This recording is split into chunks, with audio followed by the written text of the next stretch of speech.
Hello, my name is James Keddington, and this is the Overcome and Become podcast.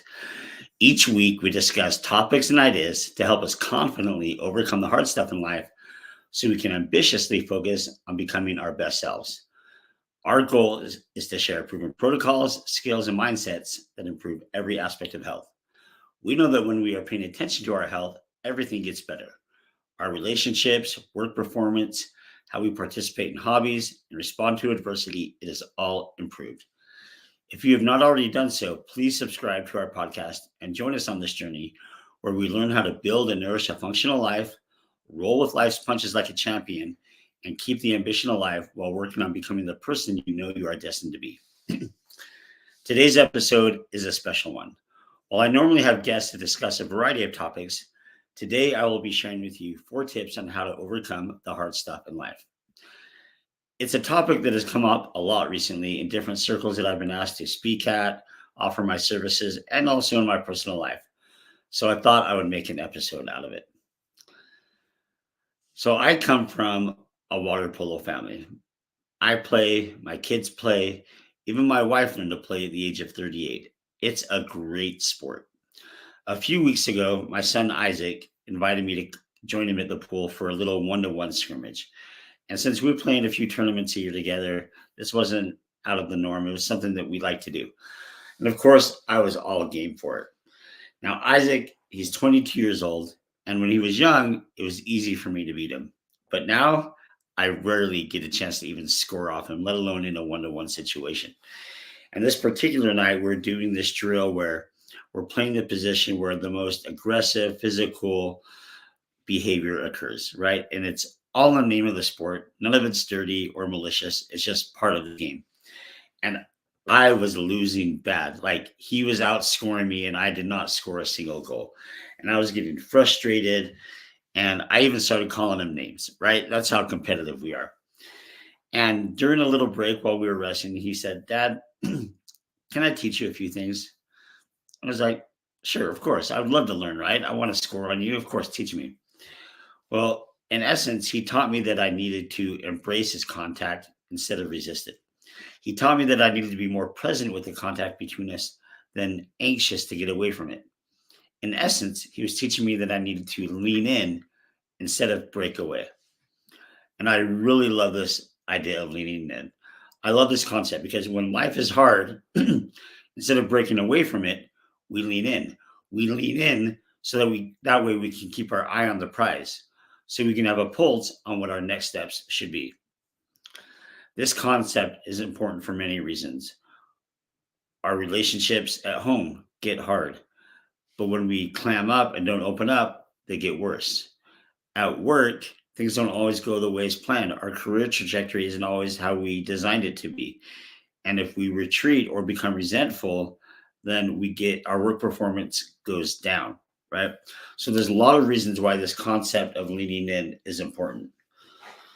Now, hard times come from one of 3 sources. One, we make bad choices sometimes and we create our own hardship.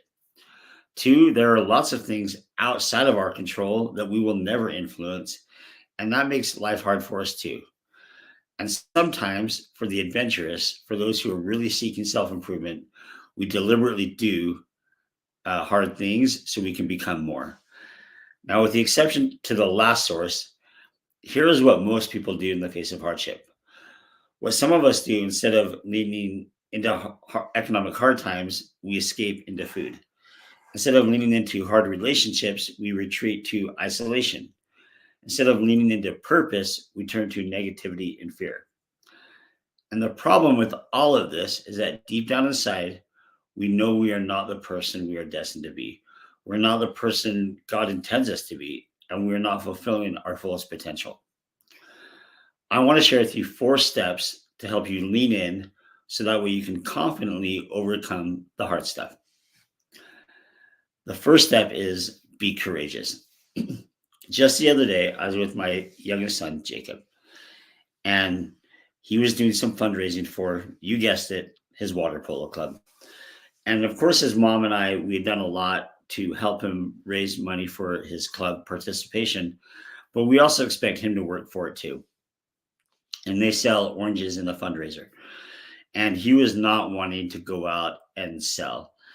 And I grabbed a bunch of boxes and I said, "Hey, you're going to the gym with me, but you're not going to go into the gym with me." And I put him out front with the boxes of oranges, and he had an hour, hour and a half to sell the oranges. And at first, he wasn't very happy about it. He was like, "Oh, nobody's going to buy from me. It's going to be horrible. People aren't going to like him. No one's going to have money. They're going to ignore me." Right. And I was like, "Jacob, just get out and do it." Right. And so I dropped him off. I went in and I worked out. And from my watch, I could see the Venmo money coming in. He was selling oranges. And I knew that it was going to be great. So at the end of my workout, I go out there and he's like, "Dad, it was so awesome." This guy was like, "Thank you for being here. Just this morning, I was hoping that I had oranges. And here you are. You're like a prayer to my answer. You're an angel with oranges." And then another person gave me just a donation to the club because they played water polo before and they know how hard it is to play the sport. And they just wanted to support me. And then these people wanted some. And he was so happy about it just by having the courage to do it. Now, granted, I kind of forced the courage on him, right? But that's what we as parents and coaches do. But when we have the courage just to do something, sometimes we realize that the hardest part is just getting started. So the first step in leaning in is be courageous. That may just be the hardest thing about it. The second step is do some emotion stacking. And I've talked about this before in other podcasts and other places, but emotion stacking is creating balance or offsetting the negative narratives that go on in our mind. You see, we're always telling ourselves, "Oh, I'm not good enough," or "I'm an imposter," or "people won't like me," or whatever negative self talk is going on. We tend to listen to that voice a lot. And so emotion stacking is taking the positive things and stacking against that negative self talk to outweigh it. So that way we're filled with the positive vibes or the positive memories. And it makes it easier for us to go out and do the hard things. So when we do the emotion stacking, there's three things that I like to do. One, when I consider the negative self talk, I'm asking three questions. One, is this true? And if it's true, then is it even a bad thing? Right. So sometimes we have these things that are true and we, for whatever reason, think it's bad and it's just not. It may be neutral or it may even be good, but we've pretended that it's bad. If it's true and it's a reality thing, what are the other things true about us that make it so that we can overcome the weakness? So that might be a weakness on our part, but what are the strengths we have that are also true that make that negative thing obsolete? And then the last thing is it a lie? Oftentimes these things are lies. And so we need to come up with the counter truths and say, no, that's a lie. This is what the real truth is, right? So that's how we do emotion stacking. We remember the positive things and they outweigh all the negative self talk. The third thing that we can do is adopt the 10 power habits. Now, these 10 power habits are things that we all can do to increase our capacity. And these are all around health and wellness. These 10 power habits impact every category of health: our brain health, our mental health, emotional health, spiritual health, relationships, right? And our physical health. So when we do these 10 power habits, every category of health is improving. And when that happens, our capacity to grow, our capacity to become grows, right? We can do more. And that's fueling our ability to overcome the hard stuff in life and become our best self. So I'm going to tell you what these 10 power habits are right now. And I'm going to describe each one and how they help us build up and lean in. Okay. The first one, and perhaps the most important, is sleep. Sleep is the number one thing we can do for our brain health. And to me, brain health is at the top of the pyramid. It's at the top of the totem pole, right? Or the bottom of the pyramid, top of the totem pole, however you look at it, right? And the reason sleep is so important is that's where our brain gets its rest and it rejuvenates. And our brain is responsible for so much more than just our cognitive thinking skills, right? It's also where we regulate things like our hormones and digestion and takes care of our circulation and our respiratory system. So The brain controls everything, right? And if that's not working right, guess what? Nothing is going to work right. Okay. The next power habit is a diet. So I mentioned I played water polo, right? I learned to play water polo in high school, and this was in the 90s. And I remember reading Sports Illustrated during the Olympics one year, and I was comparing the diets to the most fit athletes and comparing all the diets between the different sports and their physical fitness abilities and whatnot. And the most strict, intense diet was naturally the gymnast, like rice cakes, a little bit of chicken, maybe some turkey, water. That's about it, right? The worst diet was water polo players. The exact opposite, like Taco Bell, donuts, beer, right? Breakfast burritos. But they ranked as the most fit people. Now, their diet didn't was not destructive to them, but it wasn't helpful either. And most of us fall into that category. Most of us, our diets are not destructive, but they don't help us either. Now, there are some foods that many of us do take in that are destructive, like soda and excessive sugar and overly processed foods. Those definitely are destructive. But balanced out with the other foods we eat, not so much, right? But we want food that actually helps us, right? That fuels our brain, gives our body the nutrients that it needs to combat illness and heal itself, and gives our brain the resources that it needs and the minerals it needs to perform at optimal levels. So the better the diet, the better off we are. The next one is movement. We've got to move our body every single day, right? If we don't do that, we become sedentary. The rest of our life becomes sedentary. And if we're not in motion, becoming greater, we're just not going to overcome the hard stuff. That's all there is to it. And you really should have some proactive movement, at least 30 minutes, 3 times a week.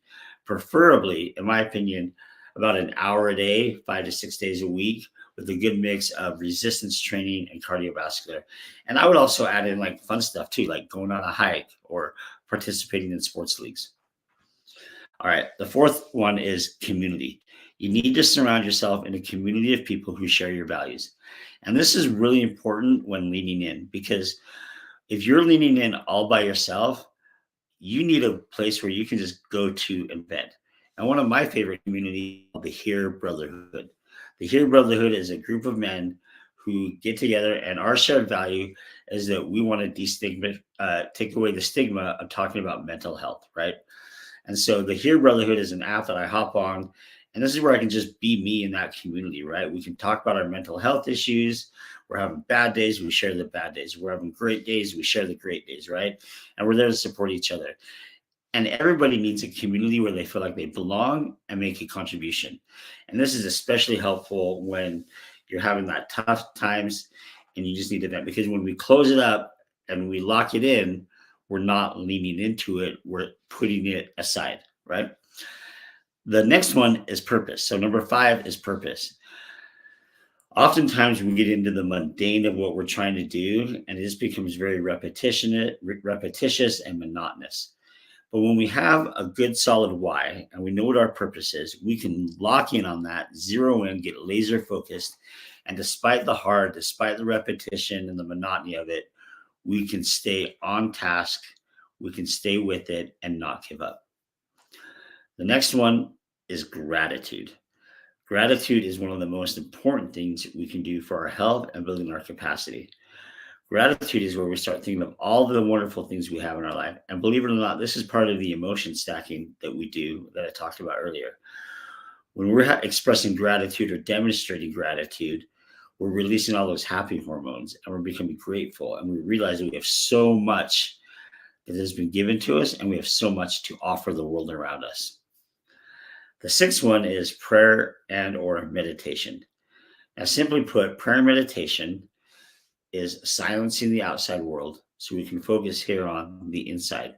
And this allows us to either start days right, end days right, to ask, give some time and space to an emotion that needs to be addressed and not put aside. So prayer and meditation is very, very important for us. The next one is learn new things.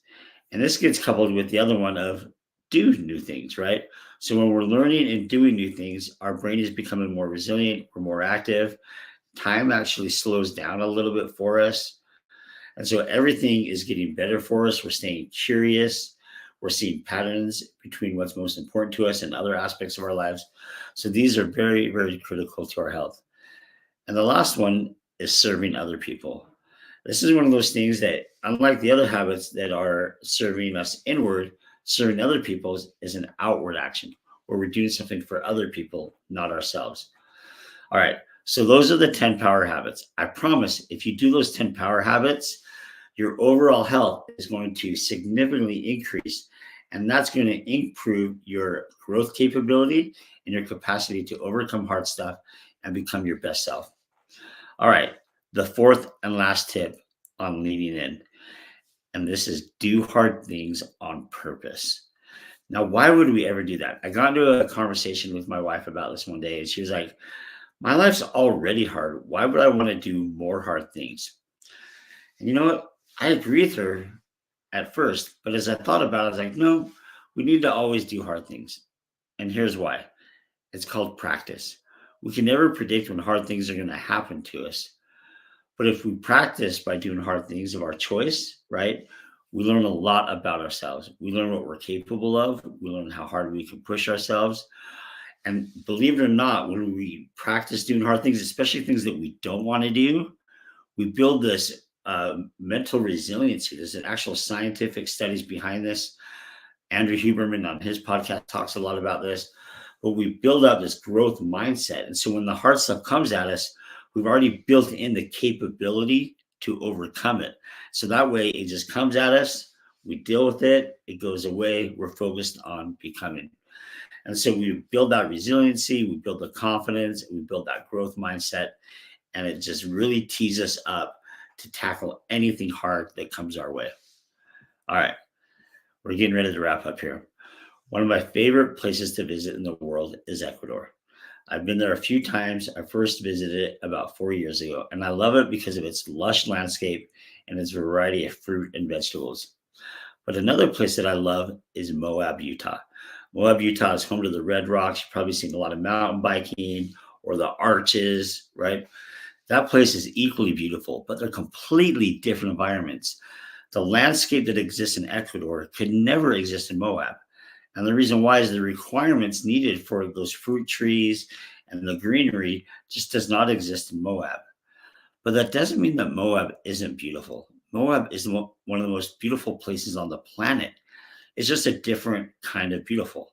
And guess what? Stuff, trees, plant life still manages to grow there. And the reason I bring this up is that none of us start off in the same point. None of us are in the same path of growth. None of us have the same benefits or opportunities in life. But that doesn't mean that we don't have opportunities for growth and for becoming amazing. It doesn't matter where you're planted, it doesn't matter where you start off. If you focus on growth mindset, you lean into the hard stuff, you practice the 10 power habits, guess what? You are going to grow. You are going to overcome the hard stuff with confidence. You're going to go past it, and you're going to become something so much greater than you are today. And I promise you that your life can become even more amazing than it already is. So thanks for joining me on today's podcast. Again, if you haven't subscribed to the Overcome and Become podcast, please do so. We're on iTunes, we're on Spotify. I'd love to have you be a subscriber. I'd love to hear you tell me all about what you like about our podcast and what topics you'd like to hear about. So again, thanks for joining us. My name is James Keddington with Better Me Nation and the Overcome and Become podcast.